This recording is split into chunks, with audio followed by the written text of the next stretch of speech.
દીક્ષિત કુમાર નાનુભાઈ. દીક્ષિતભાઈ, તમારા પર હુમલો થયો શું થયું?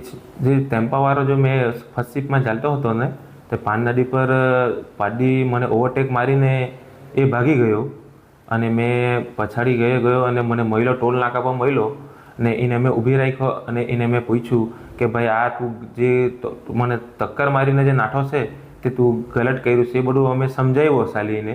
પછી અમે કંપનીના ગેટ પર ગયા અને એ 4 ગુંડા લઈને આવ્યો છે મારા હે અને મને પાઇપ સળિયા બલે માથા પર વાર કર્યો છે એણે અને મારા હાથ પણ તૂટી ગયો છે અને આ માથા પર મારીને લોહી લોહાણ કરીને એ 4 માણા લઈને ભાગી ગયો છે.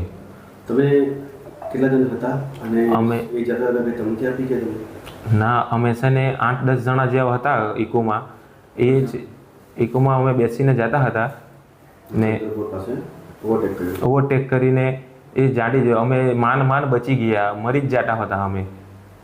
આ અંગે તમે પોલીસ ફરિયાદ કરી છે? હા, પોલીસ ફરિયાદ કરી છે અમે.